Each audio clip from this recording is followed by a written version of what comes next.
Oh my goodness. Hello, everybody. Your Pal Hal is live on Backchannel. I am Hal Rudnick. It is Friday, February 11th, and it is 11:01, now 11:02, right here on the West Coast in the home office, Los Angeles, California. Thank you for joining us, everyone. 11:02, and we're going to take you all the way up till 1 o'clock. I'm going to be with you for 2 hours. It's going to be just a 2 hour fun ride. You know what? I think at the end of this 2 hours, you're going to look in the mirror and say, wow, a fine time was had by all. Maybe you won't do that. You know what? You probably won't do that. But maybe you'll think it because I'm just like planting the seed right now. It's 2:03 on the East Coast, where we'll be taking you up till 4 p.m. It's 1:03 in Omaha, Nebraska, the home of Rob Schaefer, attorney at law, the official lawyer of the Your Pal Hal show. I'm just trying to get a handle on what my hair is doing right now. I used a new shampoo that my wife gave me, and yeah, it really has a mind of its own. Oh, by the way, it's 7:03 in London, England, where we will be taking you up into 9 p.m. And you know what? The show is like way better when you are involved. I need you. I want you. Please contribute to the show. I need you to do more so I can do less. I've said too much. No, but for serious though, I love it when everybody participates. Chime in. Let us know what you're up to. Are you working from home? Are you laying around in just various states of undress, just like kind of being like a lazy bones? That's cool. We all have our moments. Don't I know it? Or are you sitting there contemplating existence, staring into the endless void? That's cool too, man. Listen, I'm not going to harsh your buzz. Oh my goodness, didn't shut my ringer off. It's a crazy time. But whatever you're doing, I want to know. And here's how you can communicate with the show. You can get your smart device's attention, use the magic word say, and then drop in anything after that. So it's smart device, say, I am contemplating existence, staring into the endless void. Or you can let us know what you're snacking on. Okay? Smart device, say, I'm eating pretzels. Or smart device, say, I am in fact day drinking. Listen, to quote a great philosopher that goes by the name of Rebecca Black, it's Friday, Friday, Friday. So, you know what? Not crazy if you want to celebrate the weekend just a little early. So you can talk to us through your smart device. You can also go to YouTube, if you are watching us over YouTube, and do a little chit-chat with us there. Join the chat. Or go to backchannel.tv, chat with us, and leave a review of the Your Pal Hal show. All right? You can say, Hal talks too much about snacks. Hal doesn't talk enough about snacks. Or you can tell us that Hal talks just the right amount about snacks. And yeah, let us know what you're snacking on. If you got any thoughts about the big game this weekend. Oh yeah, I'm talking about the Super Bowl. Are you going to be watching? Are you looking forward to it? Are you excited about it? Could you care less? I want to know. And all opinions are welcome here. This is this is a safe space. You could say whatever the heck you want. I had a friend, good friend of mine. Every Super Bowl, he designated that as the best day to go to Disneyland because everybody was watching the big game. So the lines at Disneyland minuscule. So if you want to go to Disneyland, I really would love to go to Disneyland. I haven't been in about 3 years. There's been a pandemic going on, and I have not gone. I haven't been to the Galaxy's Edge. I want to sit in the Millennium Falcon. Listen, I'm I'm I am a flesh and blood mortal human being. Yes, I too long to sit in Chewbacca and or Han Solo's chair. Or I guess from the last three movies, Ray Skywalker's chair. Whoever it is, I want to sit in the Millennium Falcon. And or might be a good day to go to Harry Potter's Wizarding World, Universal Studios. So, what are your plans for the big game? You're gonna watch the Puppy Bowl. Pretty adorable, that puppy bowl. I'm also pretty geeked about that halftime show, hip hop royalty, up and down. So I'm excited about all these things. We're going to talk a little bit about Super Bowl. We're going to talk about some pop culture, some trending topics, what movies are opening up this weekend. And also, don't forget, there will be the requisite amount of goofs, gags, shenanigans, hijinks, and nonsense. There's gonna be some nonsense. So again, thank you for being here, everybody. Great to have you. Really appreciate you coming along for this 2-hour fun ride. And our co-pilot today, my pal and yours. Well, we're all pals, but one of my very special pals, producer Travis, is off today. And no fear. No worries. We've got a very able navigator, co-pilot, just making sure everything is copacetic and going in the right direction. Welcome to the show, Gliss! Producer Gliss! How's it going, man?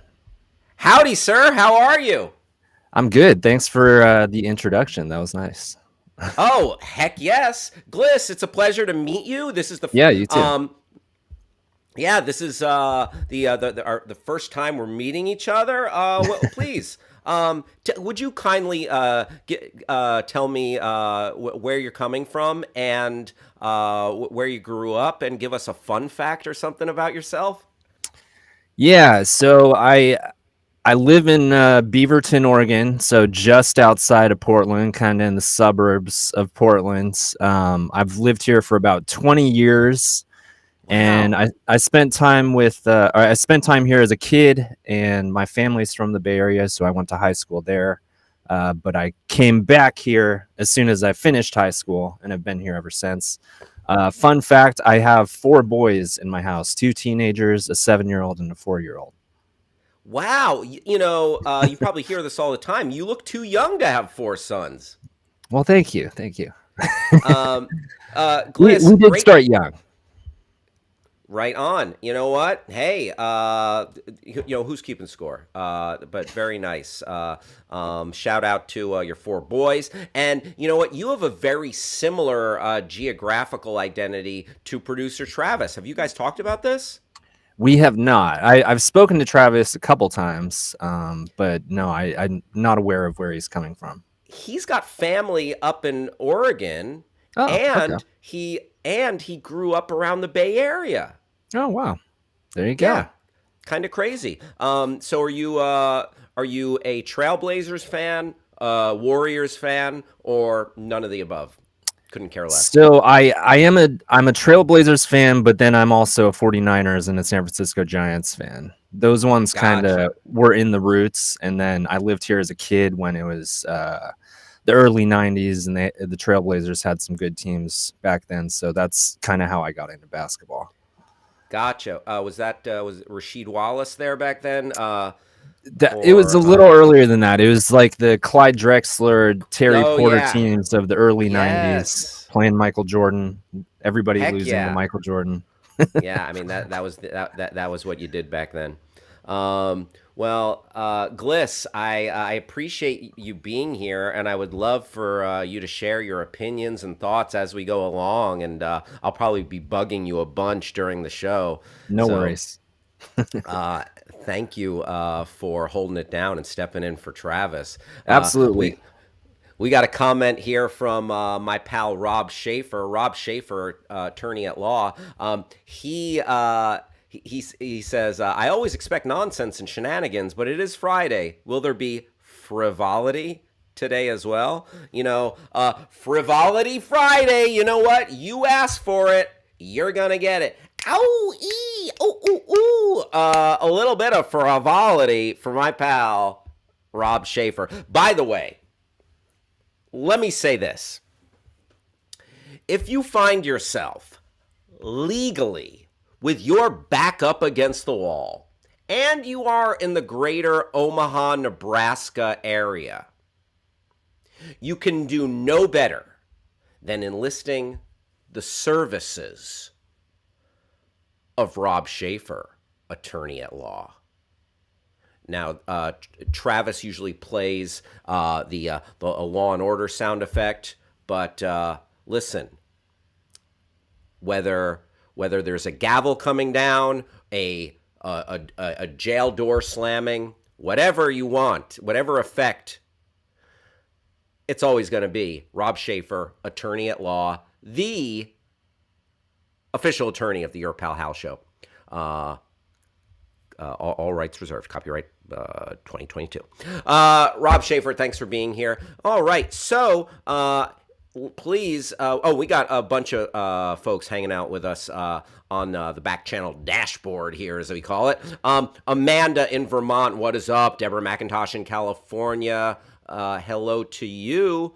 Verona in New Hampshire. Very nice of you to join us. Sunny in Indiana, Bella in Northern Virginia, Atticus, thanks for hanging out. Nathan and Sometimes C down in great state of Texas.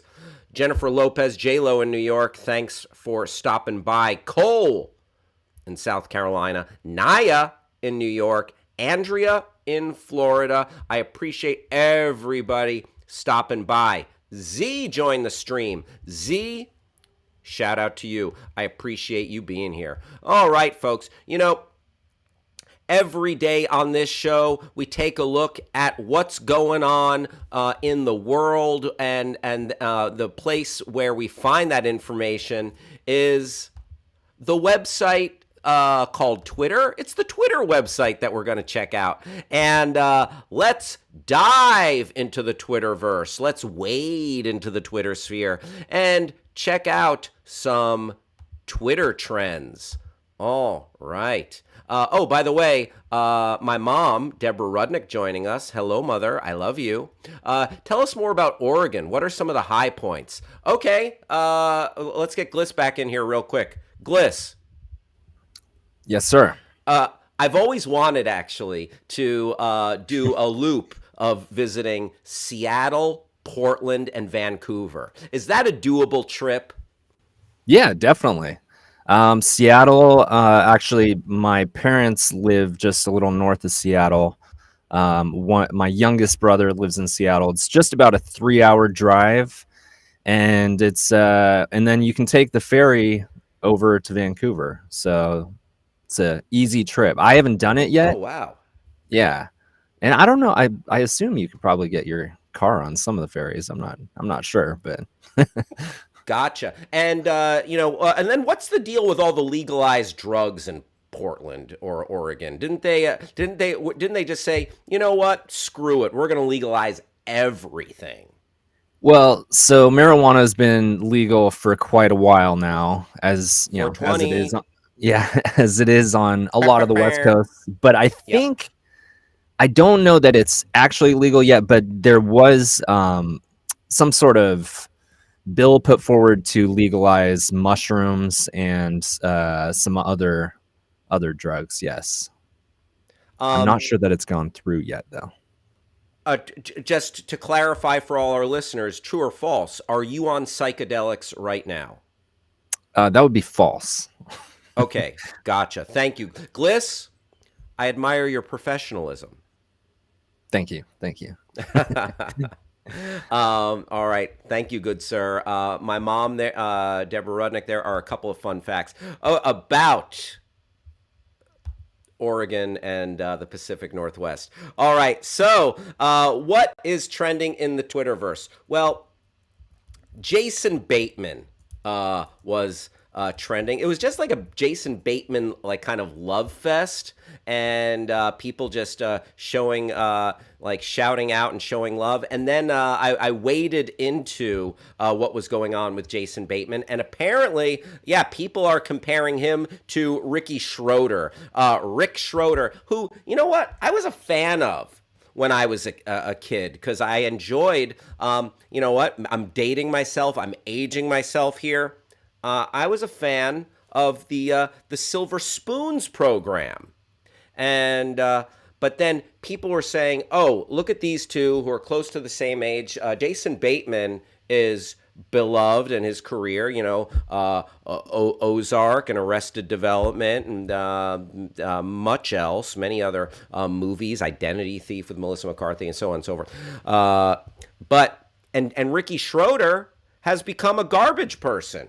Ricky Schroeder, sadly, he is like really like he's gone full alt right conspiracy nut job maniac, and yeah, I had to say goodbye to a childhood hero.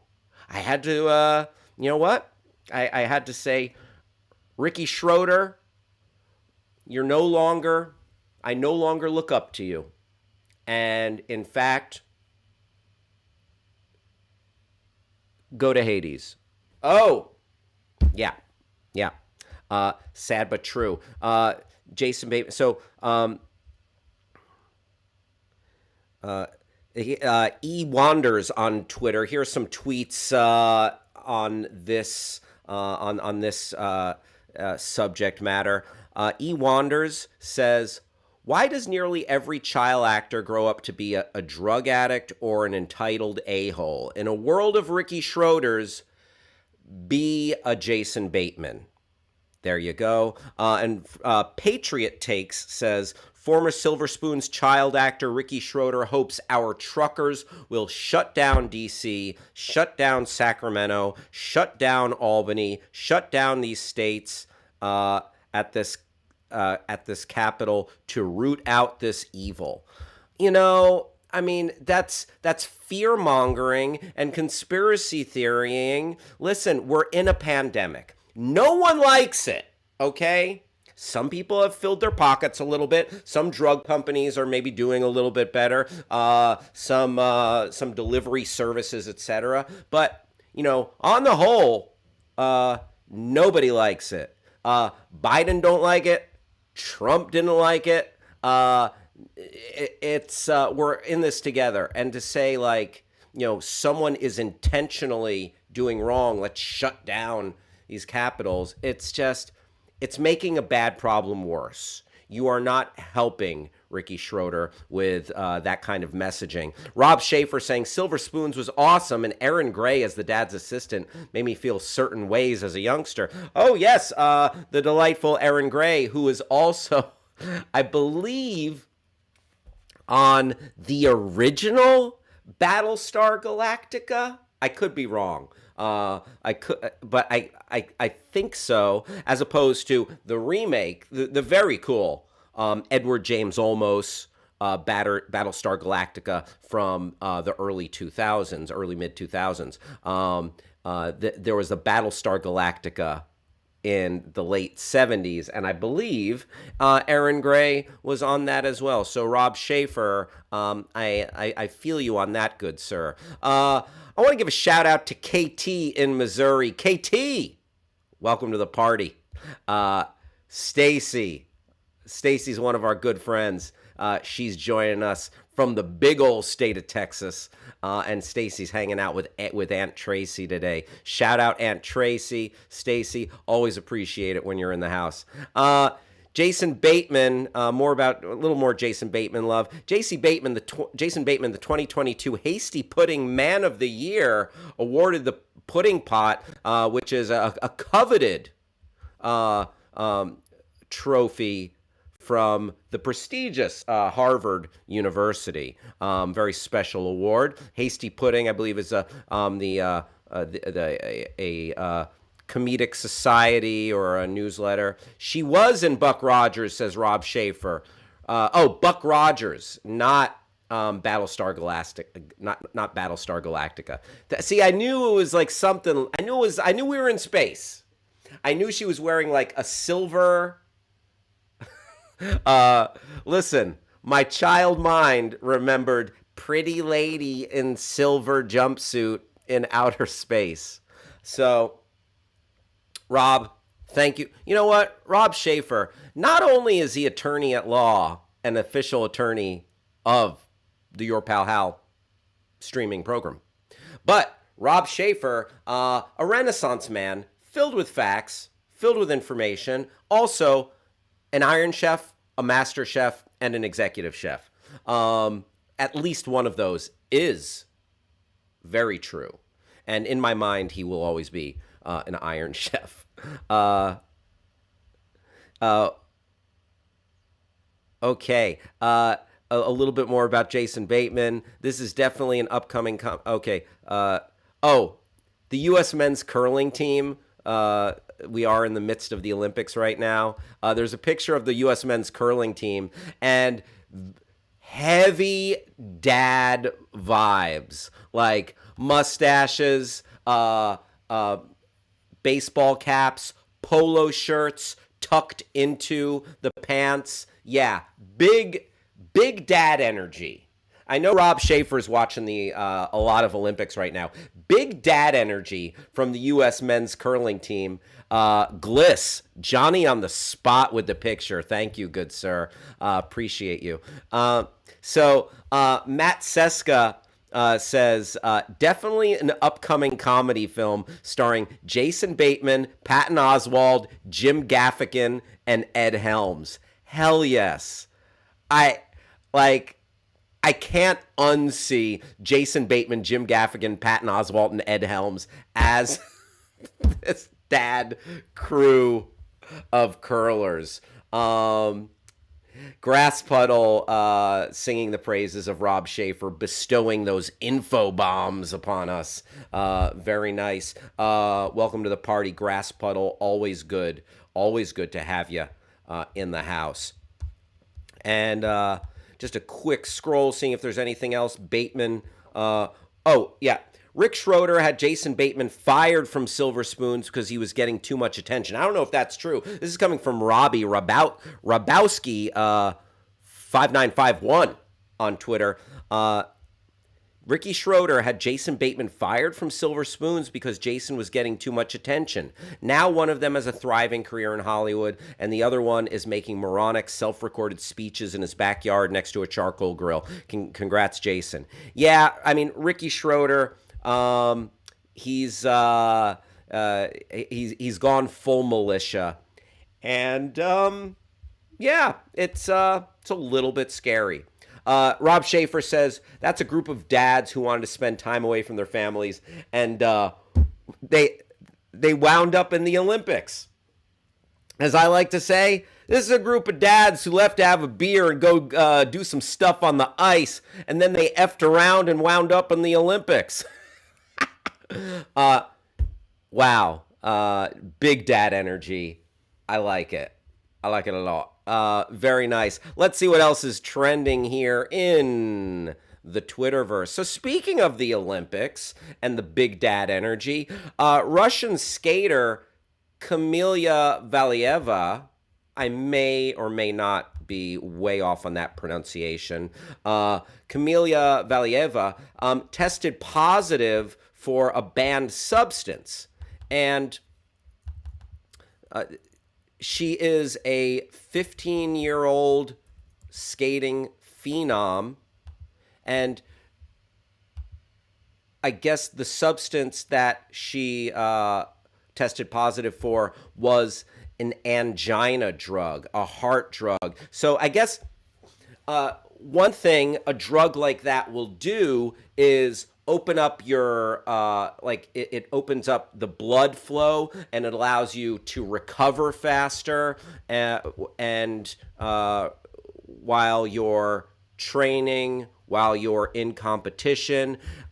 Don't know as much about it. Might even open up lung capacity. That's what a lot of those angina drugs do. Better blood flow to the heart. Russian teen figure skating sensation Kamila Valieva tests positive for angina drug. ROC says it was taking measures to protect gold medal one, honestly. Russian figure skater Kamila Valieva won the gold in the team event on Monday at Beijing 2022, but the International Testing Agency said the 15-year-old had earlier failed a drug test. The World Anti-Doping Agency says they will appeal the lifting of her provisional doping ban. So, it seems like, what's the point? What's the point of the testing if someone is going to fail a test and then they're like, nah, get in there, Tiger. It's like, wait, what? Something is a little bit off there. I don't know if it has to do with China and Russia being pals. Let's digging a little more here. Figure skater and former Olympic medalist Katarina Witt said the drug scandal engulfing the 15-year-old figure skater Kamila Valieva at the Winter Olympics is inhumane and the adults responsible should be banned forever. Okay. The World Anti-Doping Agency was thrust into the spotlight after this Russian figure skater tested positive for banned substance, but the result took weeks to be reported. Here's more about Katarina Witt. Katarina Witt backed the sensation, the skating sensation, and pointed the finger at her entourage as the 15-year-old practices for her next event. Amid reports she tested for a banned substance. And she is a skating sensation. Here are some facts about her.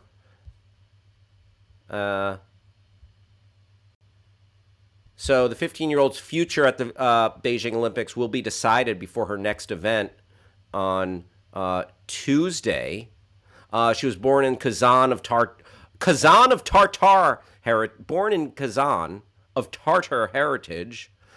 Tartar, not just a sauce for fish anymore, also a heritage. I am not fully aware of the Tartar people. Rob Schaefer chiming in. The Russians got kicked out of the Olympics for decades of cheating. That is why they compete under the ROC flag. Yes, but they are still cheating apparently. Yeah, that's what it seems like. For sure. Yeah. Russia isn't there. It's the Russian athletes are on this independent group separate from an official Russian country designation. Valieva was virtually unknown a few months ago, but burst onto the international figure skating scene this season. Her debut. Valieva trains in Moscow under Eteri. Listen, all of these pronunciations will be way off base for the rest of this article. Valieva trains in Moscow under Eteri Tutberidze. I'm sure I butchered that. Known for raising young skaters with an unmatched ability to perform intricate elements. Tutberidze also coaches Anna Sherbakova and Alexandra Trusova, with whom Valieva has been expected to sweep the podium in the women's singles competition in Beijing. Valieva holds the women's world record in short program free skating, and for a total score of 272.71. She also won Skate Canada title and second of International Skating Union's ISU Grand Prix Series in October with more than 30-point lead over the runner-up. With her awe-inspiring, pristine skating style, Valieva this week became the first woman to land the coveted quadruple jump at the Olympics. She had previously landed the quadruple toe loop and quadruple salchow jumps in other competitions. Valieva led the Russian Olympic Committee, ROC, to victory in the team event at the Beijing Games this week, easily finishing top in short program and free skate. There you go.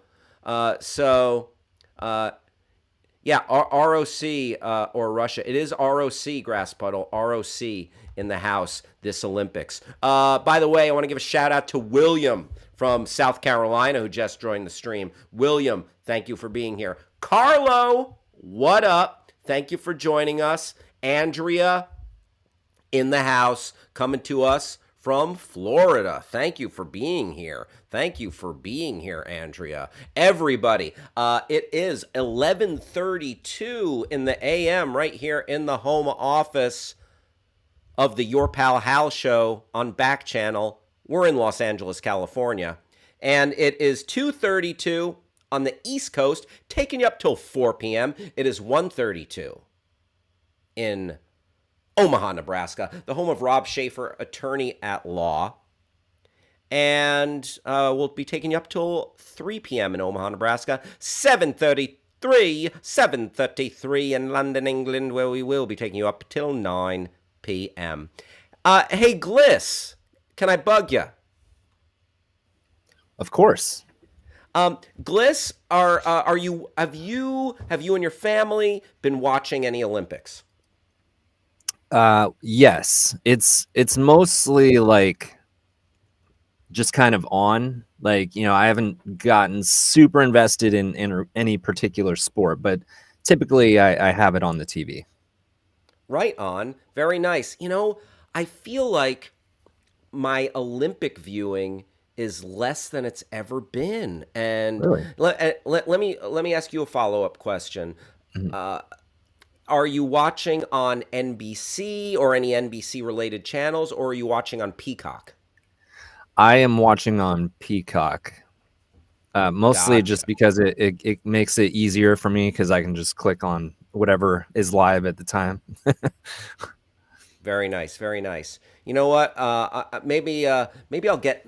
You know what? Maybe is it? Let me ask you a question, Gliss. Is it too Yeah, late for me to catch Olympic fever? I don't think so. We're what, a week in? Okay, we got a full week left, right? Yeah, you got a full week left. I will say I'm more of a summer guy. I like the Mm-hmm. summer games better, but yeah, there's some Yeah. entertaining stuff in the Winter Olympics. You could still get a good weekend. Follow-up question. What are some of the symptoms of Olympic fever?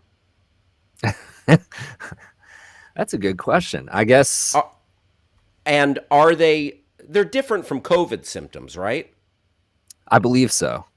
Okay, good, good. Because otherwise I'd be like, count me out of that Olympic fever. Yeah, that's probably yeah. Let's keep the two separate. I could tell you some of the I could tell you some of the symptoms of Olympic fever, Gliss. Okay. Elevated heartbeat because the excitement, sweaty palms because of the excitement, a sweaty brow, and violent diarrhea. Oh, I didn't know that was one of the symptoms. Well, maybe it's just me. It might have been the last time I watched the Olympics. I got really bad food poisoning. Yeah, I think they might be separate. Just a guess. Gliss, you know what? You're probably right.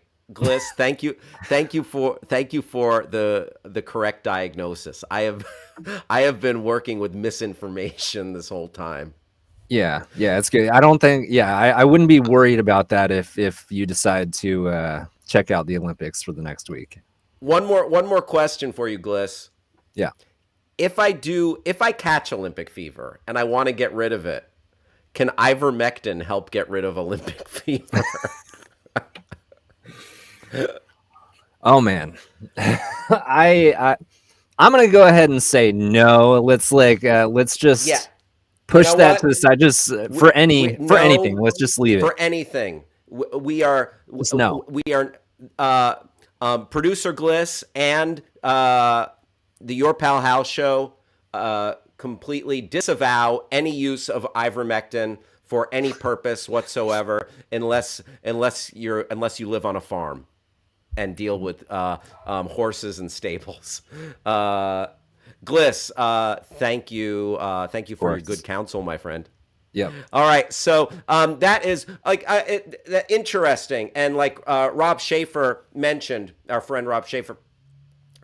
Yeah, Russian Olympic teams have navigated like some really difficult doping and performance enhancing drug situations. So even though the Russian Olympic Committee or that the ROC, that group of athletes, is separate from the official Russian banner, still some looks like there might be some malfeasance there. So TBD about the future of this young skater. I wish her well because, like, we're talking about a 15-year-old kid. What a difficult situation to be in. What a tough, like, we got to remember, like, and this is a kid. That's tough. So I wish her the best. Yeah, it's unfortunate she got mixed up with some dirty they're playing some dirty pool over there.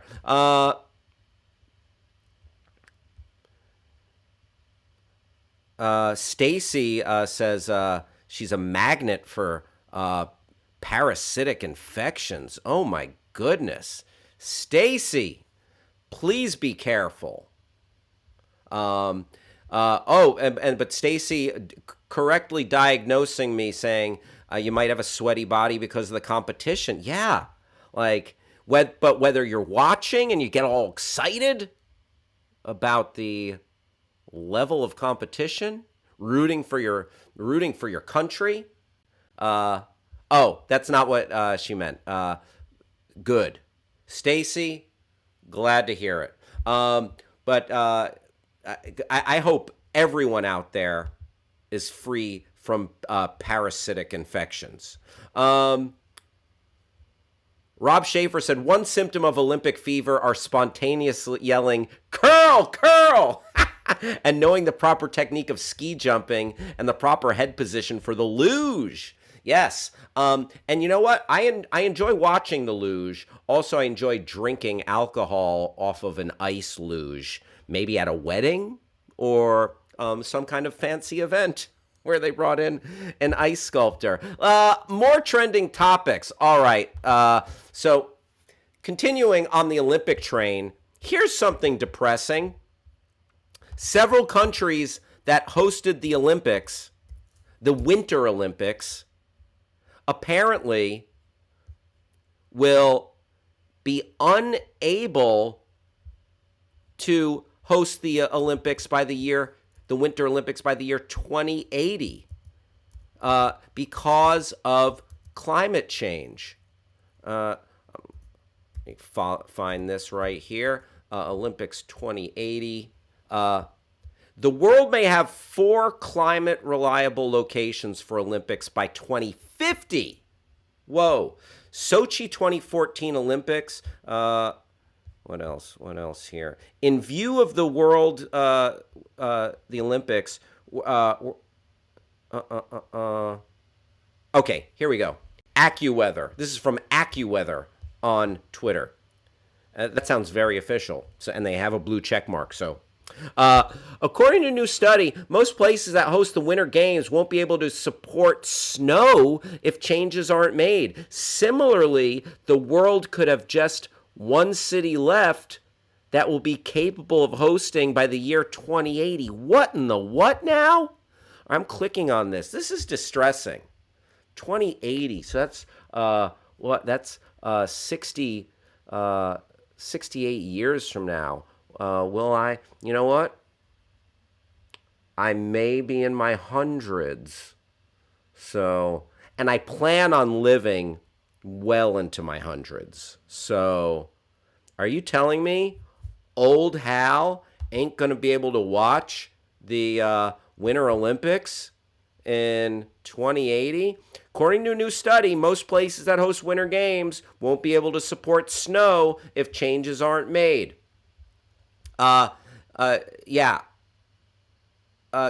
Climate change. It's real. This is now. It's time for another patented your pal Hal hot take. Climate change, the global warming, whatever you want to call it. Yeah, it's real. There you go. I'm not afraid to go out on a limb and levy some controversial opinions, some scorching hot takes.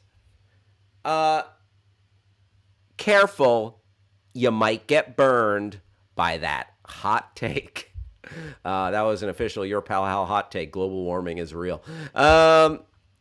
Yeah, the fate of the Winter Olympics, one of the world's most prestigious athletic events, is in danger, scientists say, due to the impact of global climate change. Could have the impact global climate change could have if left unchecked. Without changes to global emissions, climate change could make it impossible for most of the current host sites to maintain conditions that are conducive to winter games. What? The trend of warming winters has already... Yeah, guess what? I mean, LA is... Like, the winters are warm-ish anyway here in LA. It's like 80 degrees this week. Like, what up with that? Making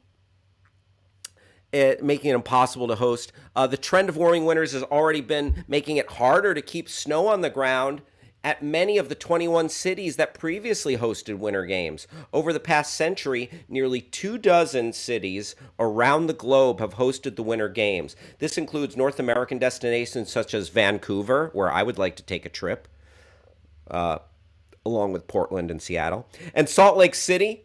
European winter hotspots such as Innsbruck, Austria, Turin, Italy, and Asian cities such as Pyongyang, South Korea, and Nagano, Japan. On February 3rd, the 24th Olympic Winter Games began in Beijing. According to Sports Illustrated, it's the first time that an Olympic city host has had to rely entirely on artificial snow. Wow, wow, wow. Trending in the wrong direction, folks. You know, the movie Don't Look Up is very, it's farcical and silly, but, and a lot of people ding it for just being a dumb exaggeration and talking down to people. This Oscar-nominated film, Don't Look Up. But it's like, we are going about our business, basically. We're not listening to Greta Thunberg. I agree with Greta Thunberg. Like, our house is on fire and we're doing nothing. Like, the evidence continues to mount.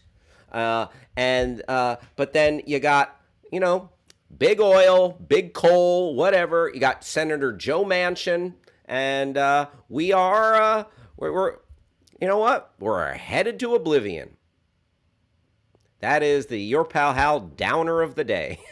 We're headed to climate oblivion, and the Olympics are a casualty. Collateral damage of climate change. The Winter Olympics are in peril. The Winter Games will be a Thunderdome in Antarctica. I love it, Grassfuddle. There you go. Just set it up in Antarctica, and hopefully we don't get a visit. Hopefully, because the thing with Antarctica, as everybody knows, okay, it could sustain, it has the snow and ice and everything for Winter Games, but you're going to have to deal with a space monster from John Carpenter's The Thing. And it's a trade-off there. Perfect climate conditions, The Thing. The Thing, perfect climate conditions. So we're going to have that Sophie's Choice in 2080. at the Antarctica Olympics, trying to avoid the goo, weird, shape shifting monster from outer space in John Carpenter's The Thing. Thank you, Grass Puddle. Let's see what else is trending here. What's the best Olympic event for The Thing? Oh, you know what? I think the best Olympic event for The Thing is probably synchronized swimming, because that's a summer. I know it's a summer, or maybe ice dancing, because I would think it like would get in like some sort of mind meld with itself, and like be able to anticipate all the moves. So ice dancing, it could be in perfect like syncopation with its partner, or synchronized swimming because it would be like perfectly ready to mirror its partner. Gliss, any thoughts on good Olympic events for The Thing? Not that come to mind. I mean, it's a very weird question, Gliss. It is.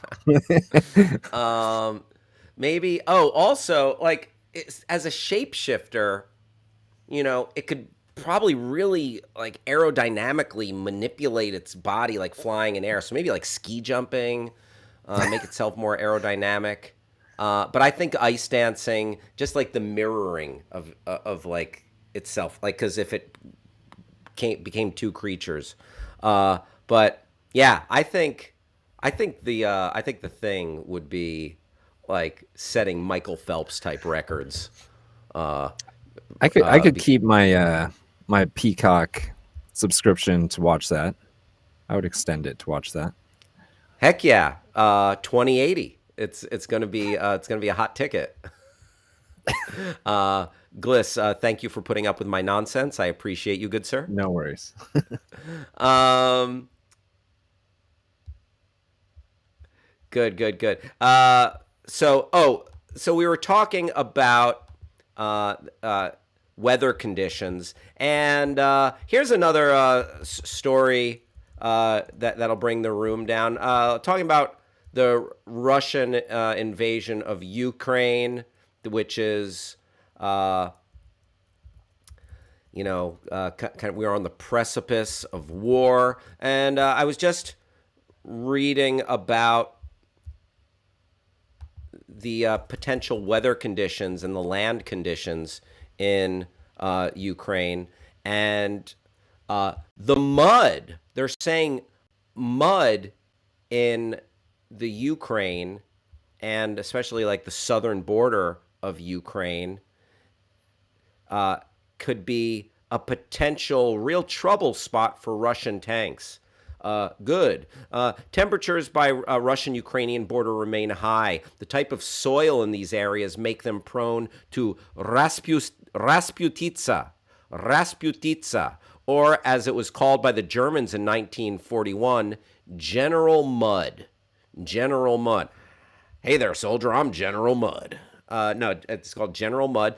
And there's a video of Russian tanks struggling near the Ukraine border. Yeah, like these tanks, they have big treads and everything. But yeah, there's a nice picture of it. Thank you, Gliss.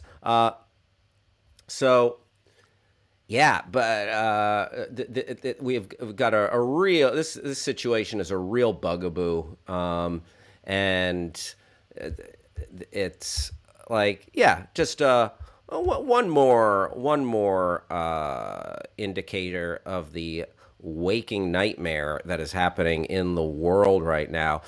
Feels like spring in Kyiv today, 7 degrees Celsius. And here, Russian tanks stuck in the mud in the Rostov region, close to Ukraine's border. I know the frozen ground is not as crucial for an invasion as some say, and it can happen anyway. Still, fun to watch. Yeah, fun to watch the Russians get stuck in the mud here.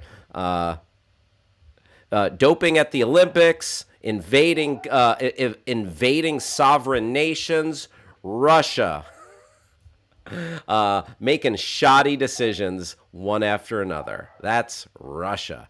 If this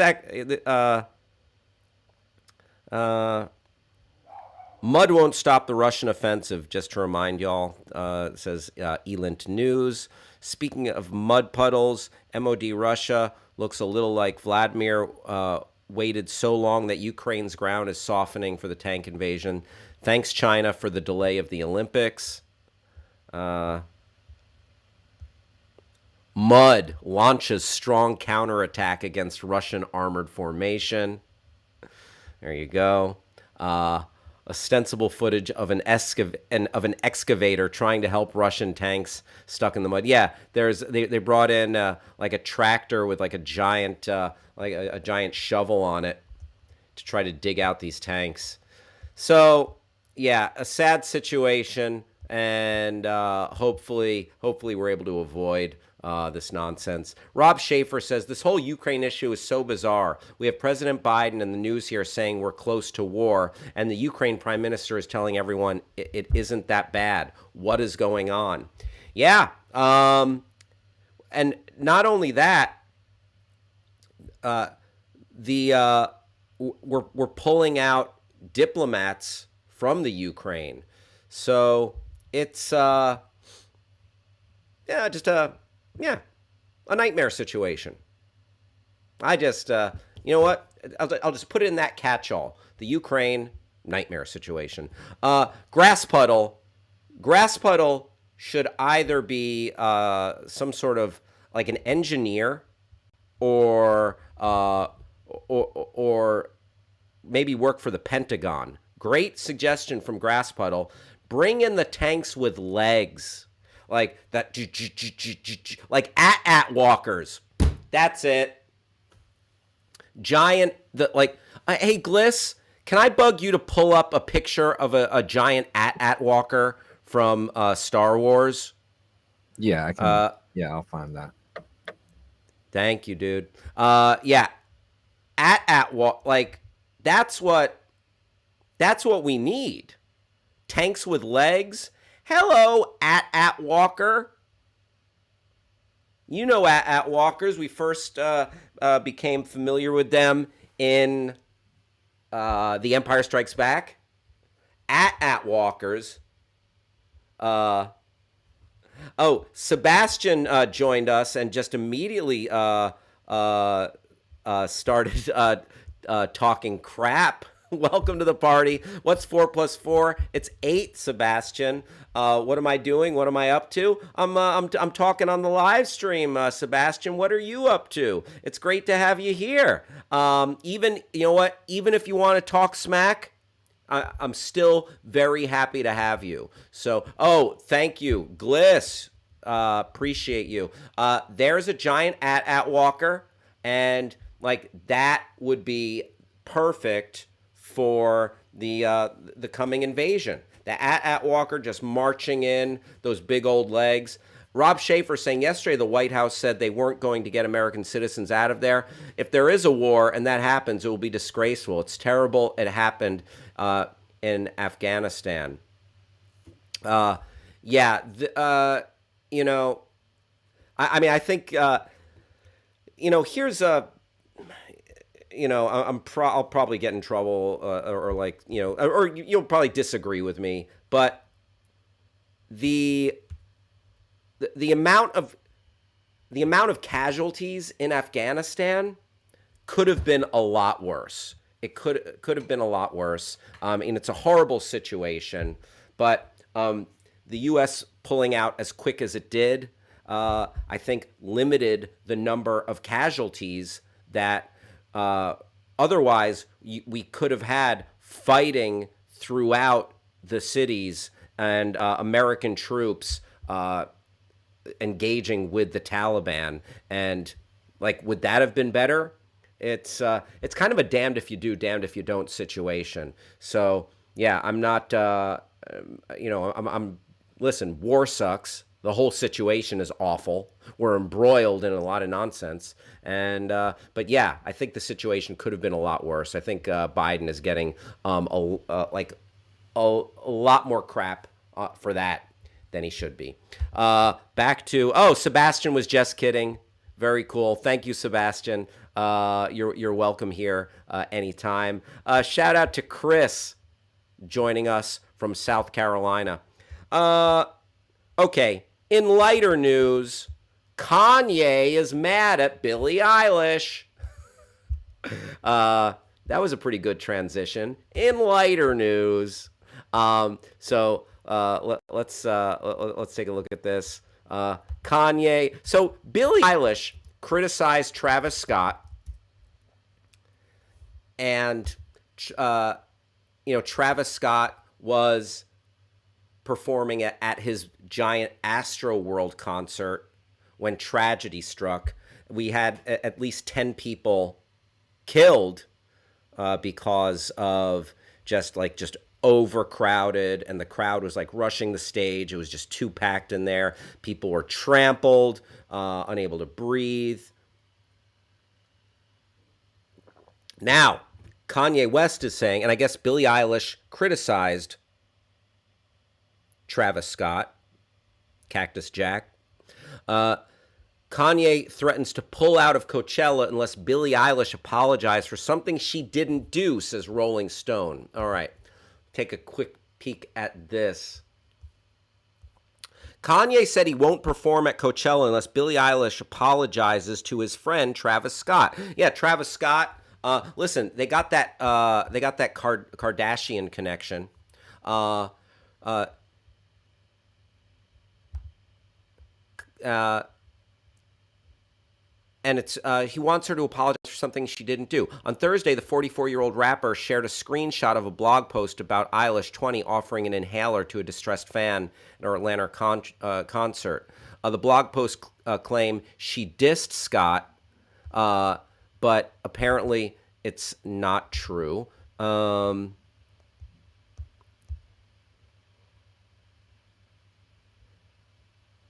Okay, here's this post. Update. Billie Eilish responds to Kanye West saying she never called out Travis Scott. So here we go. So here's Kanye West's comment. This looks like he posted this on Instagram. Come on, Billie. We love you. Please apologize to Trav and to the families of the people who lost their lives. No one intended this to happen. Trav didn't have any idea of what was happening when he was on stage and was very hurt by what happened. And yes, Trav will be with me at Coachella, but now I need Billie to apologize before I perform. All right, so Kanye laying down an ultimatum there. And Billie Eilish chimes in and says, literally never said a thing about Travis, was just helping a fan. So there you have it. So listen, Travis Scott has been, I know too much about all of this stuff. Travis Scott has been sympathetic to Kanye West's plight. And I guess Travis Scott gave Kanye West the information about the big Kardashian and Jenner child birthday extravaganza that Kanye West then went to. So they're tight. They're still tight. But so I appreciate where Kanye West is coming from. Also, Travis Scott, people lost their lives, but it's a horrific time for him. So Kanye is sticking by his side. Not that I'm giving him any sympathy because he might have fanned the truth is murky. The truth is murky. Did he know about people getting trampled or about death while he was on stage at Astroworld? We don't know. Varying reports. So, don't know. But to Billie Eilish's credit, yeah, if you didn't do it, don't apologize. Don't apologize for something you didn't do. So there you go. Some comments. My mom agreeing with Rob Schaefer about the Ukraine. Ukraine. It's not the Ukraine. It's just Ukraine. I made that mistake before. The White House should not sleep on this situation. Rob Schaefer. Back to our trivial pop culture chit chat. A feuding yay is the only entertaining yay. Kanye's got a song catalog full of bangers. That's pretty entertaining. But also, Rob, I agree with you that a feuding yay is also entertaining. saying he's going to smack Pete Davidson in the mouth. That's just silly. That's just like, yeah, the simulation is giving us some enjoyable nonsense to giggle at when stuff like that happens. All right, and trending topics. Okay, one final trending topic. A a $275 bucket of popcorn. Yeah. Well, Disney fans, their fandom knows no bounds, and Disney fans love to collect all the merch, the memorabilia, and the pins. Oh, collecting the pins is huge. I got a buddy who goes to all the theme parks, and like he's got a vest filled with all of his like Disney pins, the mouse ears, and then all of the cool stuff and like the expensive stuff. Like I've got several friends who have gotten like those sick lightsabers from the Galaxy's Edge, and now Disney is bringing back these buckets of popcorn from Epcot Center that were briefly sold in where just finding this story that were briefly sold. They were sold for $25 initially, which is pricey. And now these rare collector's items are being sold for $270. So a Disney character revived from the 80s has sparked a merchandise frenzy fueled by TikTok posts. Committed fans and kind strangers. So the wait time in the queue at Walt Disney World's Epcot theme park was more than 6 hours, awaiting the hundreds of extremely determined fans at the other end. A purple plastic popcorn bucket in the shape of a dragon named Figment. All right. Disney has rarely produced merchandise featuring Figment, a character from an Epcot attraction that opened in the 1980s. Yeah, I ain't never heard of Figment. The popcorn buckets sold for $25 for a limited time and were soon spotted for sale online for as much as $270. When Disney posted a vague teaser ad featuring the dragon on its TikTok channel, it kicked off the kind of fan frenzy that erupts occasionally over Disney memorabilia. If the scramble for Disney merchandise rings a bell, it's because new fixations erupt every few years. A collection of dolls with oversized heads known as Funkos, Funko Pops, were a fan focus several years ago, with several reeling in nearly $5,000 each. Oh my goodness.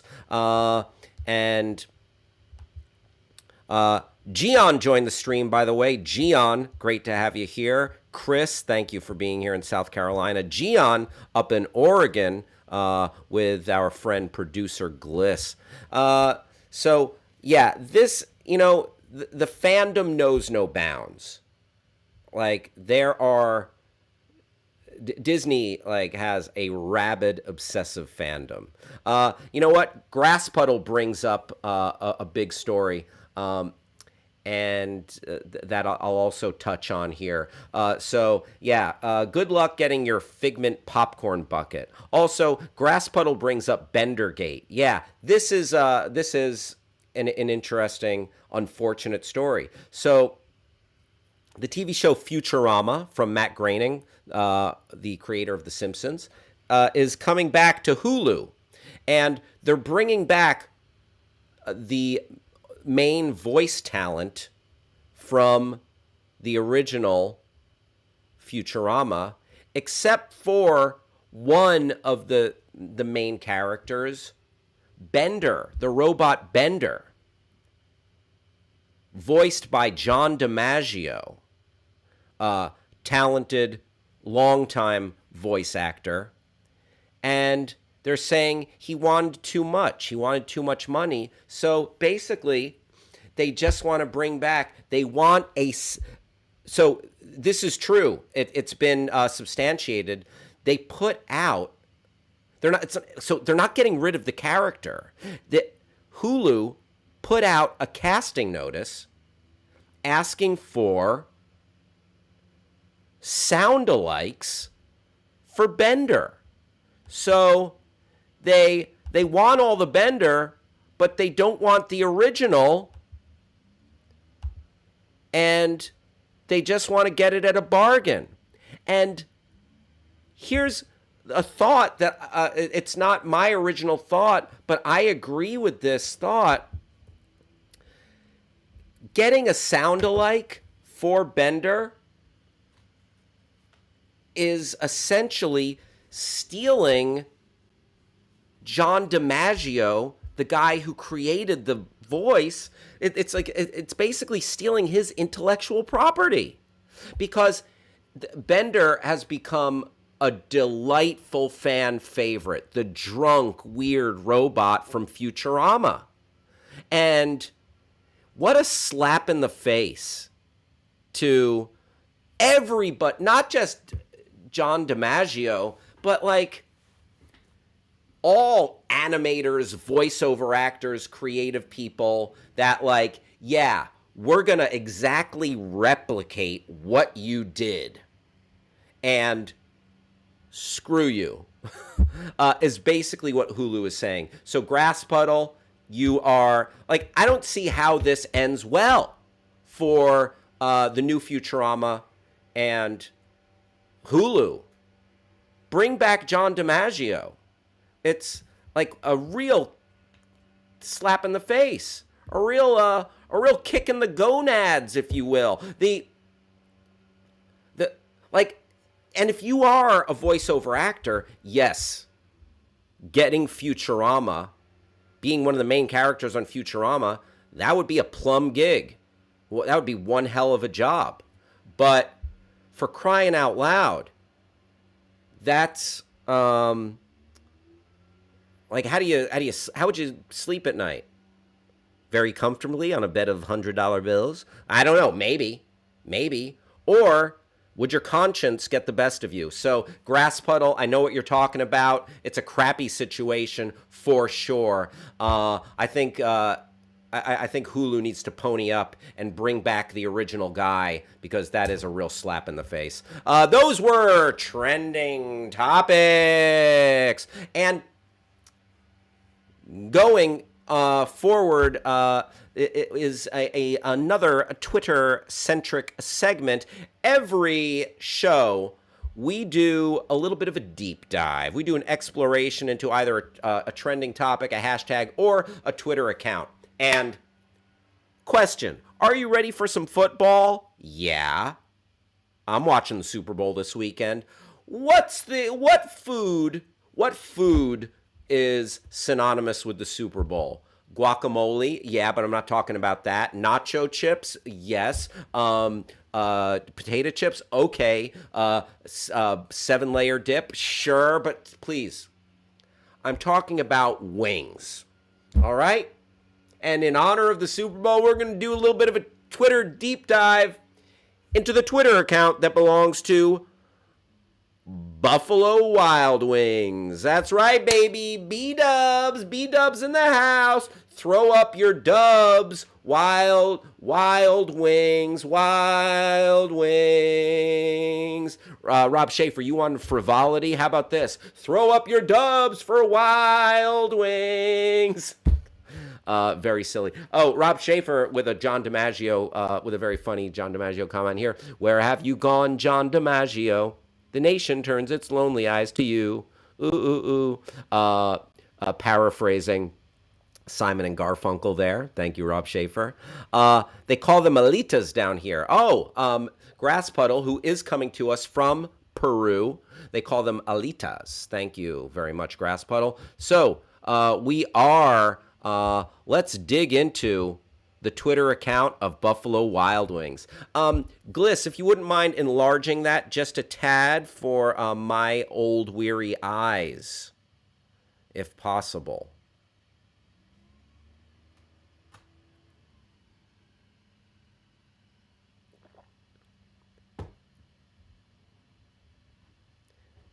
If not, no worries. My mom says, sounds good. Enjoy your wings. All right. So, Buffalo Wild Wings, home of the greatest of all time. Whoa, that's some big talk. Big talk from B Dubs. All right. And, if you wouldn't mind going back to how you just had it. Now it's a little smaller for me.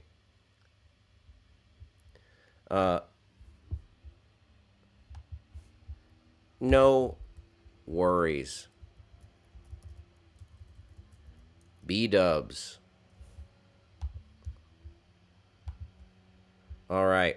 Buffalo Wild Wings boasting a robust 647,000.6 followers, over 647,000 followers, and let's see what kind of stuff they're tweeting out. If the big game goes to OT, America gets free wings. Well, I mean, that's just the gift that keeps on giving. Thank you, Buffalo Wild Wings. Let's hope for a great game that ends up tied at the end of regulation. That's what I'm talking about. Even though I have not been to Buffalo Wild Wings in a long time, but I don't know. Maybe I would make the trek for free wings. Let's all do our part and hit the overtime button together and make it happen. All right, there you go. Tweet hashtag overtime button. All right, so trying to get some stuff trending here. Good luck with that, Buffalo Wild Wings. I wish you well. Who takes it in the rematch? So it's a UFC. Okay, promoting. So yeah, Buffalo Wild Wings. They want you to come watch sports there. Watch your sports at B Dubs, promoting UFC. Overtime plus NFT equals free wings. Free wings and an NFT. So yeah, but listen, I guess you're gonna have Buffalo Wild Wings in the metaverse. Use your crypto and buy a B Dubs NFT. The trade deadline. Talking about the NBA trade deadline, which I was talking about yesterday, big James Harden, Ben Simmons trade. This trade deadline went from sweet BBQ to blazing real quick. You know what? I like that. I like that describing people as or using Buffalo Wild Wings flavors as descriptors. Let me look up the flavors here. And menu. Wings and tenders. Okay, boneless. What are the flavors here? Help me, Buffalo Wild Wings. Make your menu easier for me, Buffalo Wild Wings. Wing bundles. What are the flavors? You freak. All right. Buffalo Wild Wing. If I more, you know what? Maybe I'm just gonna Google Buffalo Wild Wings flavors because I have something in mind here, and it's not gonna be worth this hemming and hawing. Oh, here we go. Buffalo Wild Wings flavors. All right, here we go.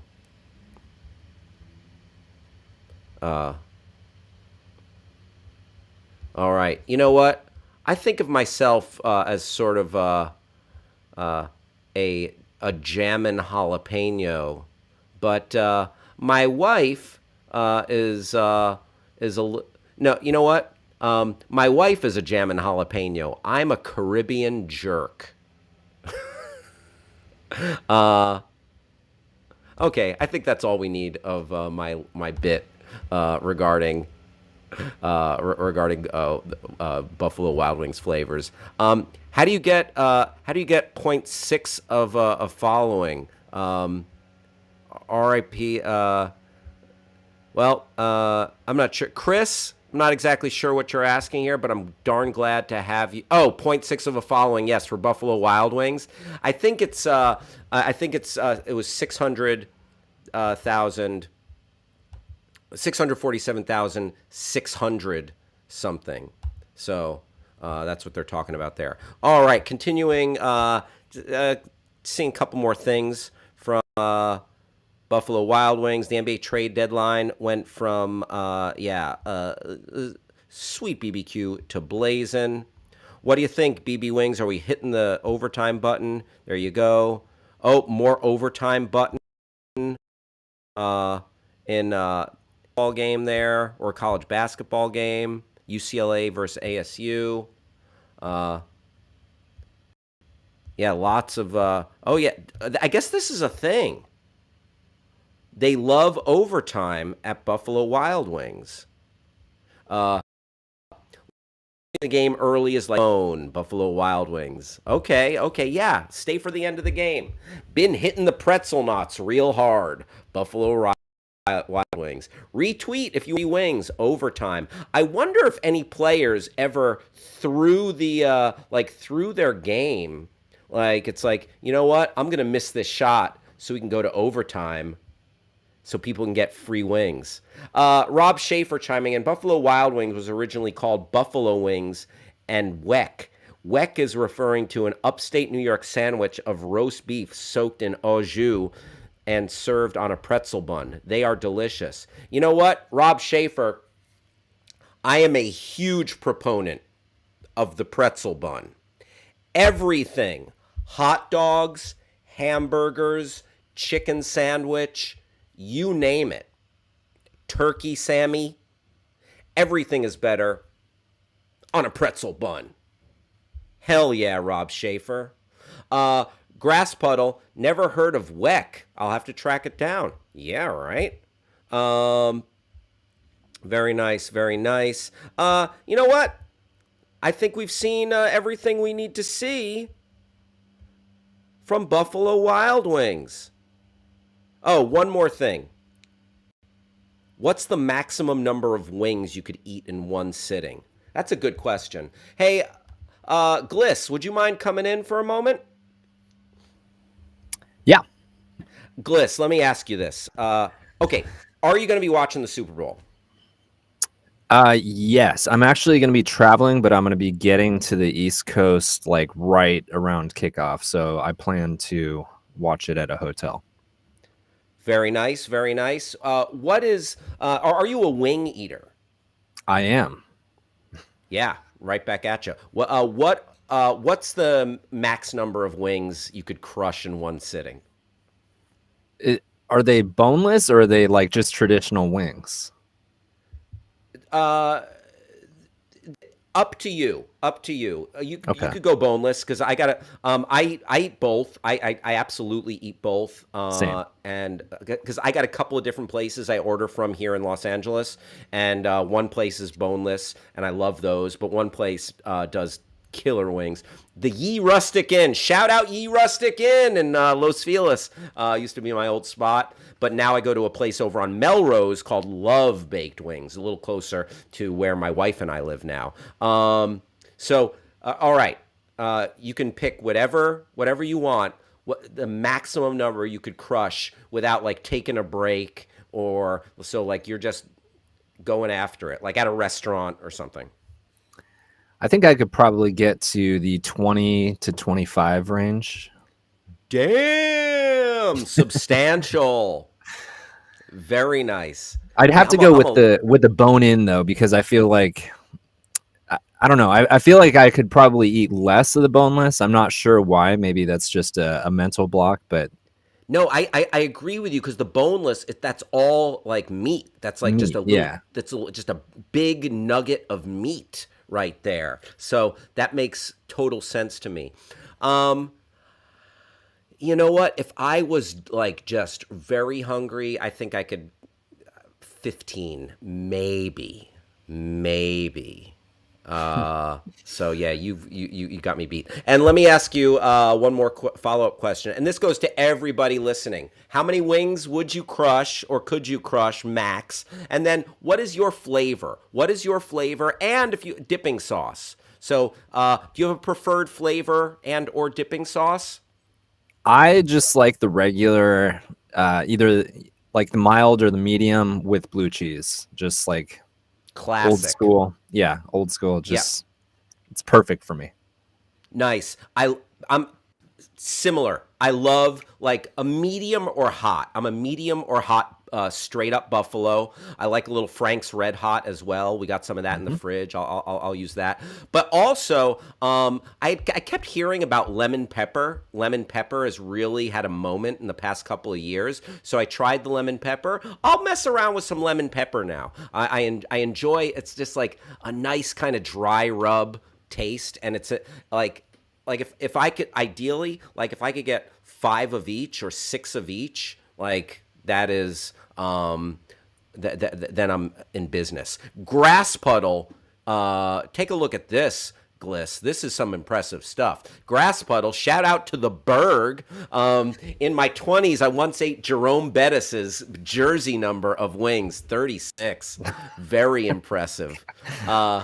That's like you need to you need to be put on the wall of the wing restaurant for that. Have you ever been to one of those places, Gliss, where like you finish the wing challenge or like the hot sauce challenge, and they put Yes. your picture on the wall? Yeah. Yeah, there's a place in Portland called Salvador Molly's, and they're basically these habanero balls, Uh and huh. they give you three of them, and you have to. It's either three or five, and you have to finish all three, and you have to do it with the dipping sauce.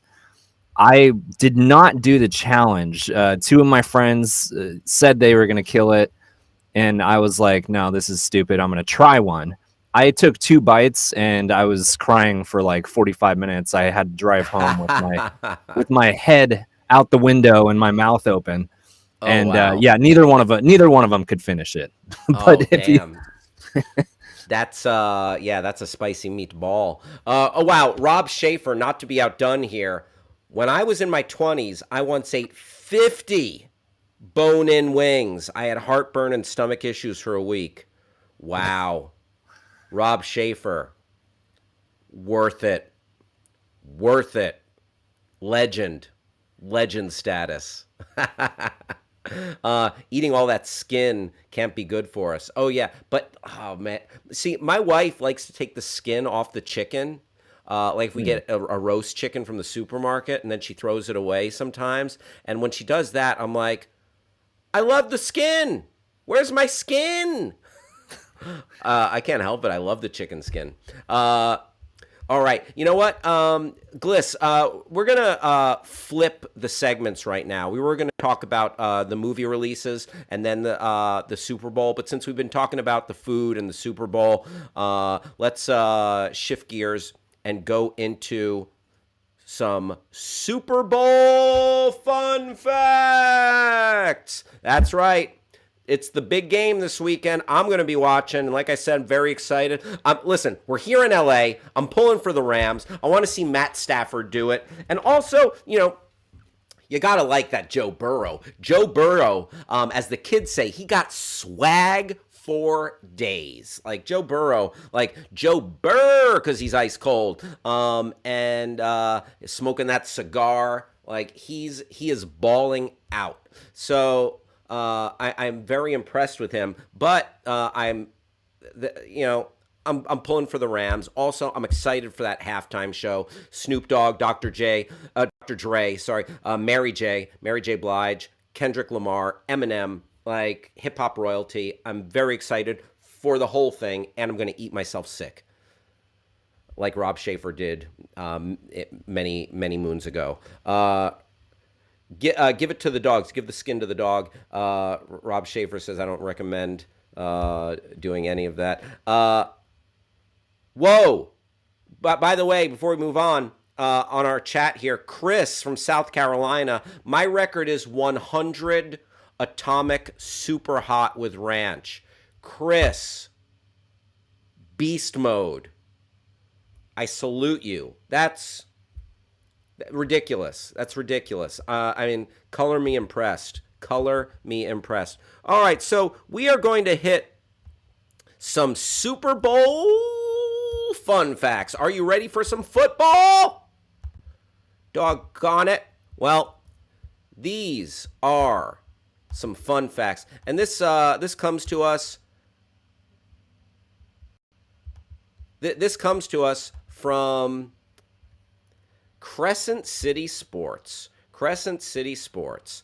We're gonna go through some Super Bowl fun facts here and let you know a couple of tidbits about the big game.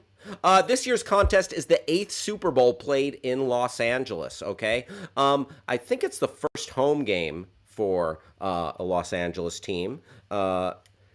The cheapest ticket for Super Bowl 56 is $6,600. Is that? I know on the resale market, like some. I saw 5,000. Then I saw prices being dropped to 3,400, 3,500. So I'm not sure that's right. The most expensive ticket, $104,000, $400. Like, what? Okay, Super Bowl one tickets. Super Bowl one tickets cost $6 each, and the game was not a sellout. I think that was I could be wrong. I think it was at Lambeau Field, but I again I could be wrong. It wouldn't be the first time.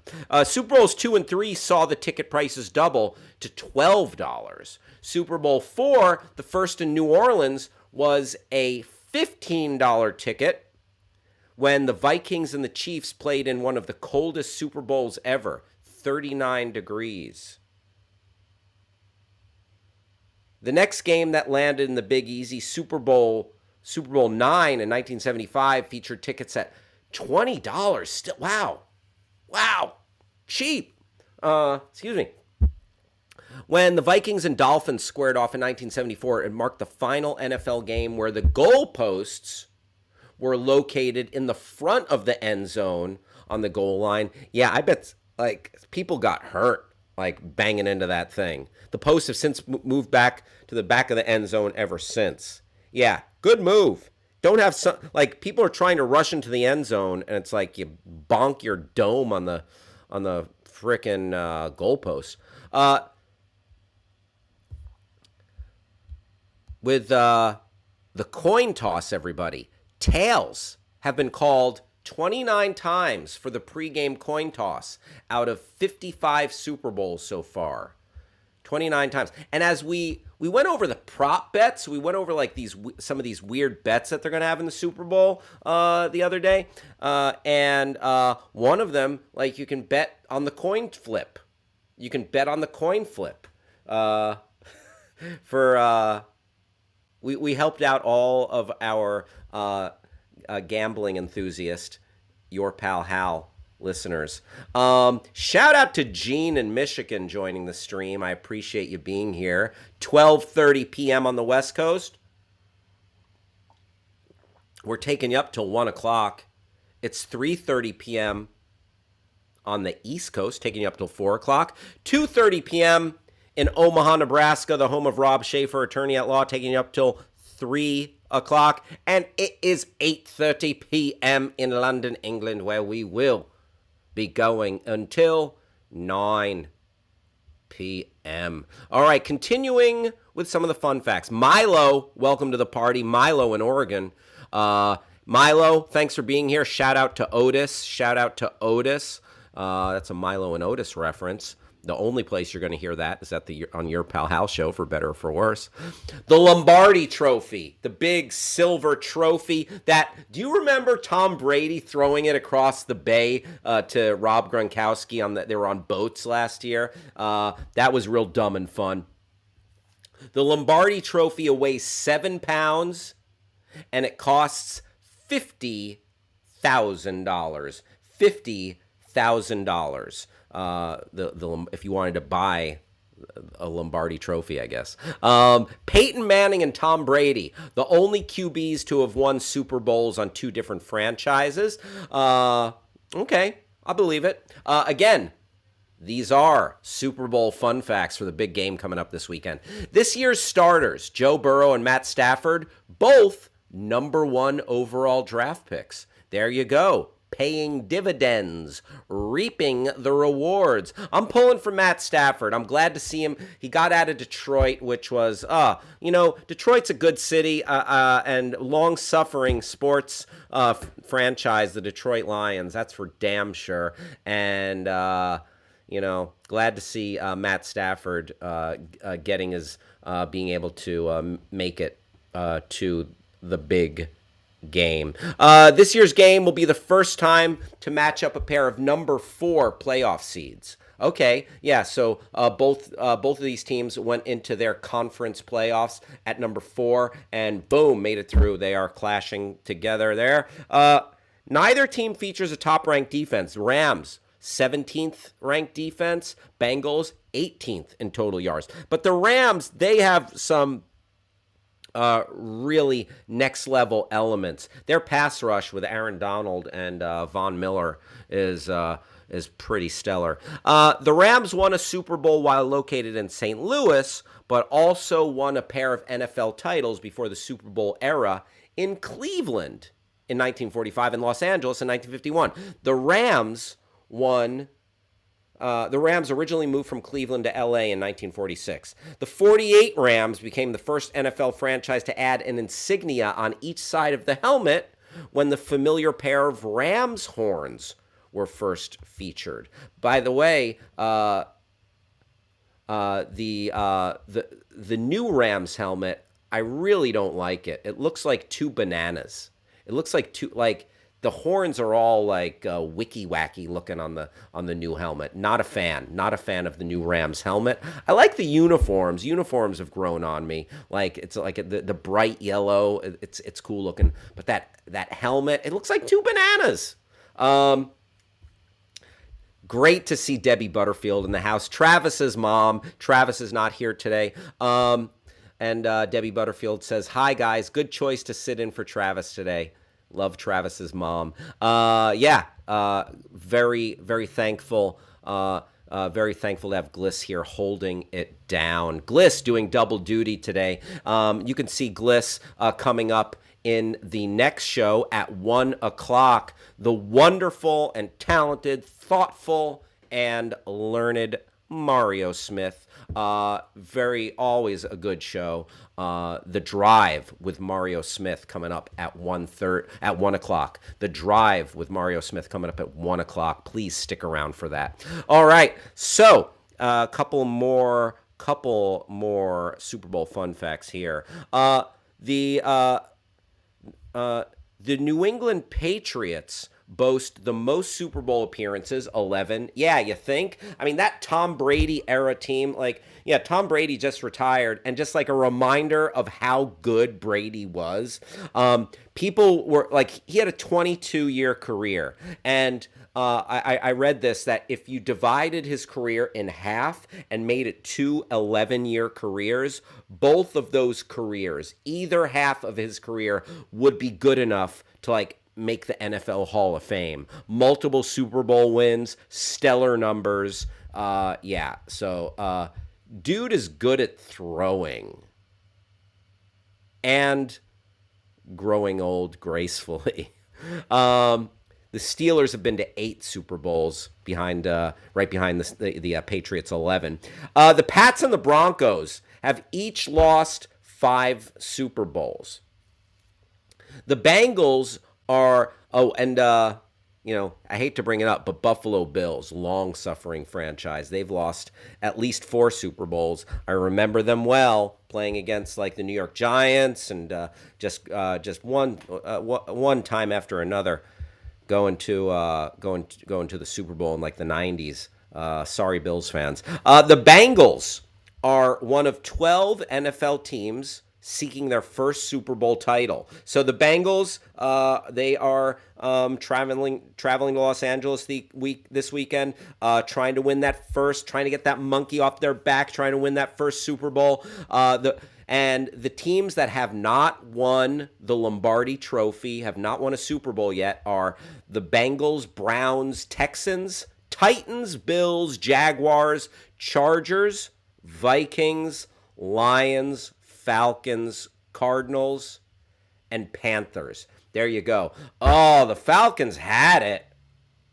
28-0, ring a bell. And then Tom Brady leads the Patriots, just charging back to defeat the Falcons a few years ago. Damn, that was a heartbreaker for those Falcons. Lions, Browns, Texans, and Jaguars have never made it to the Super Bowl. Sad.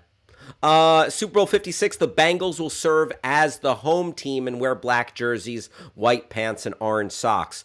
The Rams will don a throwback uniform with white tops and yellow pants. So that's funny because the Bengals serving as the home team, whereas it's the LA Rams and the Super Bowl is being played in LA. But it's not a home game technically for the Rams, but it's kind of a big advantage that the Rams get to sleep in their own beds, eat mom's cooking. They know how to get to the stadium. like the Bengals have to use like GPS or something. They'll be in a nice hotel and be on a team bus and stuff. Imagine if like the Bengals are like, "Oh man, how do we even get to the stadium in this traffic?" But no, like the familiarity of playing in, like being able to be in your home stadium, your home locker room, all that stuff. I can't help but think that's like advantage Rams big time right there. Couple more fun facts here about the big game. A 30-second TV spot for this year's game will cost $7 million. $7 million. That's up $5.5 million for a 30-second commercial last year. What? I got to read this again. Why the hell did it go up? That's ridiculous. A 30-second TV spot for this year's game will cost $7 million. That's up $5.5 million. Oh, up from. This segment is called Your Pal Hal Learns How to Read. Up from but still, that's substantial. Up $1.5 million. Jeepers creepers for a 30-second commercial from last year. Anheuser-Busch has bought 4 minutes. Most commercials will focus on automobiles, travel, and technology. In Super Bowl I, a 30-second spot cost $37,000. Very reasonable. $6 tickets, $37,000 commercials. Oh, boy. Those were the days, my friend. Rams head coach Sean McVay, a young man, 36 years old. Cincinnati's coach Zach Taylor, 38 years old. Kids, mere babes in the woods, coaching these Super Bowl games. Crazy stuff. And a couple more fun facts here. The Super Bowl winning team members all receive $150,000 for the victory this year. The losers receive $75,000. Add to those amounts for previous playoff wins that each player received: $65,000 for the conference championship game, $42,500 for divisional round, and $42,500 for wild card round. So a little bit of a payday, a little bit of a windfall there. A Super Bowl ring costs a minimum of $35,000. The most expensive ring belongs to the Patriots, who won Super Bowl 49, I think that is. New England owner Bob Kraft doled out $36,500 per ring. Each franchise pays for 150 Super Bowl rings with help from the league. It's about $5 million. Tom Brady owns 7 Super Bowl rings with a total value of $2,414,489.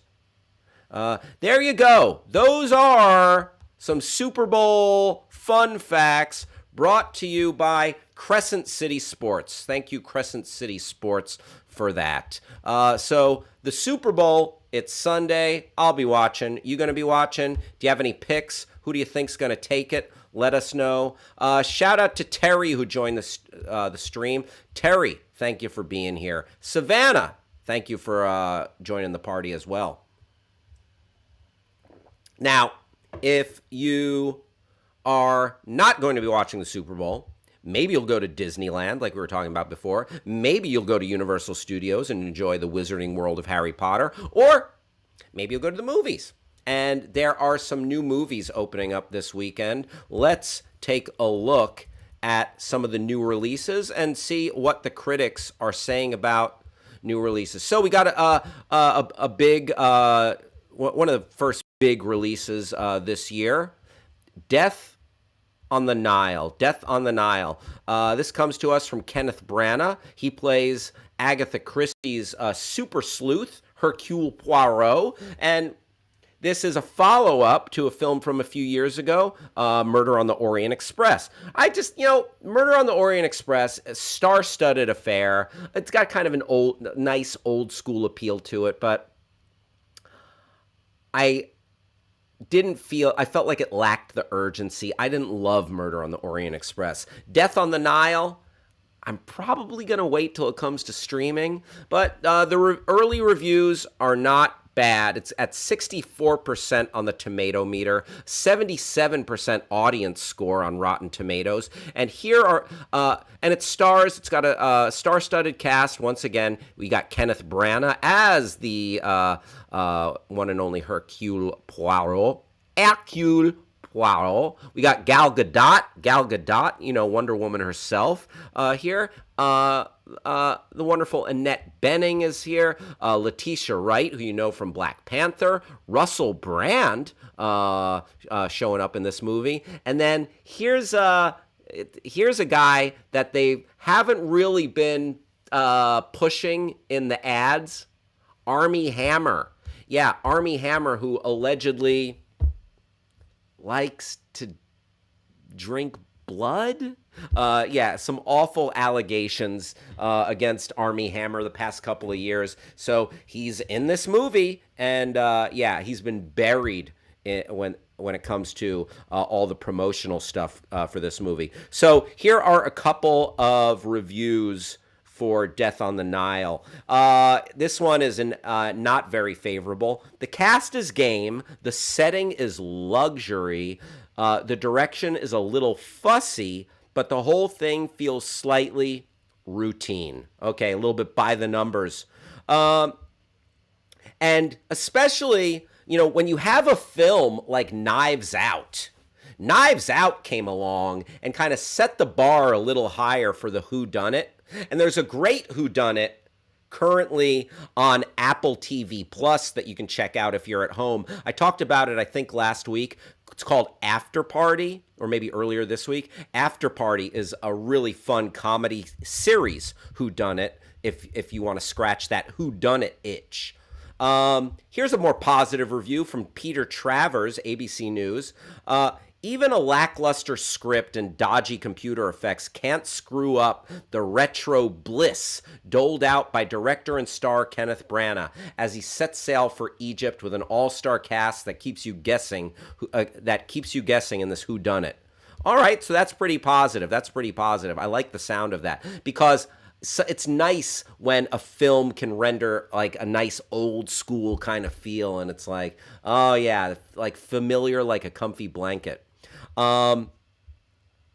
Damn, shots fired from RogerEbert.com. This whodunit mostly becomes a who cares. Ooh, damn, shots fired from Christy Lemire and RogerEbert.com. Not a fan. Also, oh yes, Grasspuddle suggesting Murderville. which needs Hal to be a guest star. Thank you, Grass Buttle. I would love it. Murderville is available on Netflix right now. Will Arnett stars as a detective, and he has a series of co-detectives joining him. A lot of comedy folks, like you have Ken Jeong and ex NFL player Marshawn Lynch and many others joining Will Arnett in Murderville. So that's super fun. Grass Puddle, thank you for that. All right, so that's a little 411 on uh, Death on the Nile. Death on the Nile. And then let's check out a couple other things hitting theaters. Oh my God, Love is in the Air. This is like if you want to take your boo to a Valentine's Day movie. You want to go to the movies with Bay on Valentine's Day? Then you may want to check out Marry Me. You may want to check out Marry Me with J Lo, Owen Wilson, and music sensation Maluma. Maluma. So this film, it's not exactly fresh. It's 58% on the tomato meter, which is a green splat. 86% audience score. So, like, it's gonna scratch that love itch, maybe. Do you ever get that love itch? What are the symptoms of the love itch? Are they the same as Olympic fever and or COVID? No comment. No comment on the love itch. Okay, so Marry Me. Here's what some of the critics are saying. Ooh, yeah, some harsh takes. When a movie has to spend almost 2 hours trying and failing to justify a ridiculous premise, someone really wanted to get it made.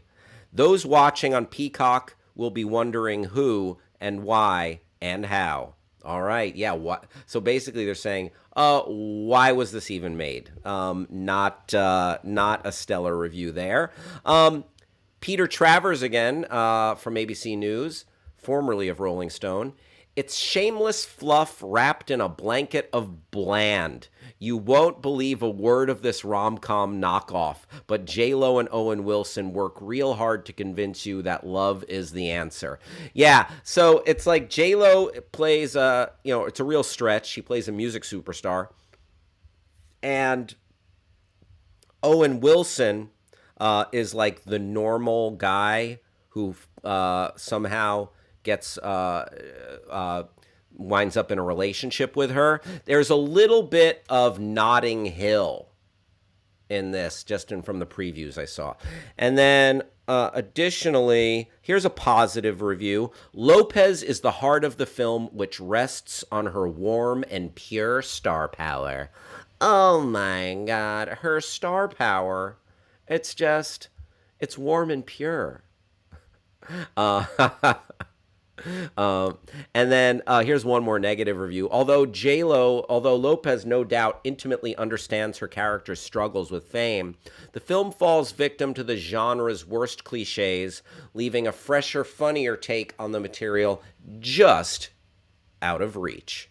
All right, so that is Marry Me for you lovebirds. And one more release. Do you like old guys who kick butt? The old guy who kicks butt, Liam Neeson, is back to kick even more butt. Do you know which? Do not scratch your love itch in public, Grass Puddles. Thank you for that. Thank you for those words of wisdom, Grass Puddle.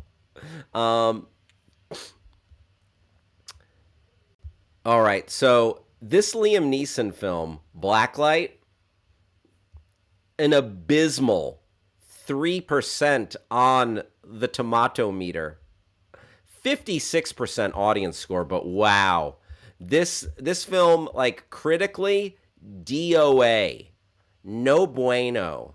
Let's see what they. I want to see some of these reviews have got to be just delightfully mean and bad. Uh, no element. This is from New York Magazine at Vulture. No element of the narrative is presented with the modicum of detail required to make us care, which is a shame because if you squint really hard, you could see the beginnings of an intriguing political thriller in there somewhere. Wow, harsh. Here's Joe Morgenstern of the Wall Street Journal. I enjoy hearing him on NPR sometimes. One could even argue that it's not a movie at all, only a rusted out recycling bin of ill fitting themes, notions, poses, conventions, affectations, tropes, tropelets, and inert snippets of dialogue from other movies. Wow, harsh. Glenn Kenny of RogerEbert.com. The script is gross opportunism aside. The script is gross opportunism aside, dismally threadbare. LA Times says the kind of low wattage, paint by numbers thriller that usually signifies a perilous turn toward the action purgatory that is cheap, direct to nowhere fare. Oh, so like Bruce Willis movies. It feels like a current Bruce Willis movie. So yeah, Blacklight, the reviews are in and they're terrible. Also, calling a movie Blacklight, it makes me think that with Liam Neeson, like, does Liam Neeson play a dad who goes into his teenage son's bedroom with a blacklight? Or does he play someone whose bedroom wall is covered with really sick posters, man? Either way, Blacklight, yeah, I'm going to wait. That might be a hate watch or just like maybe so bad I just have to see it watch when it comes to streaming. Folks, we've gone through a lot of fun segments today. I appreciate everyone being here. But before we go, we have one more segment, which is called Rejected Segments. Rejected Segments. And this rejected segment, which, Gliss and I talked about it, and we both agreed that we shouldn't do this segment. It's Hal asks the fake crow Hal asked the crow if he would be his Valentine. Yeah, it's just weird. It's just weird, and it would be something like this. Mr. Crow, this Monday's Valentine's Day. Will you be my Valentine? What do you mean? What is that supposed to mean? Is that a yes or a no? Please, I'll take you out. I'll buy you flowers. I'll get you candy. See, it would just be like a bunch of that. All right, and probably like 10 minutes worth. So it's good. That would be a rejected segment. We stopped. Not sure where I saw this, but someone wants to do an Airplane remake with Liam Neeson as Leslie Nielsen's character, according to Rob Schaefer. I love that. Folks, that is our show. Gliss, can you come on in for a quick sec? I can. Thank you so much for being here. Thank you for holding it down. I can't tell you how much I appreciate you guiding us into a safe landing. Thank you, sir. First, thanks for having me. Heck yeah, heck yeah. Stick around and see Gliss with the great Mario Smith on The Drive with Mario Smith. And otherwise, I want to thank everyone who has been a part of the show today. Grass Puddle chiming in, Jason Bateman as Stryker.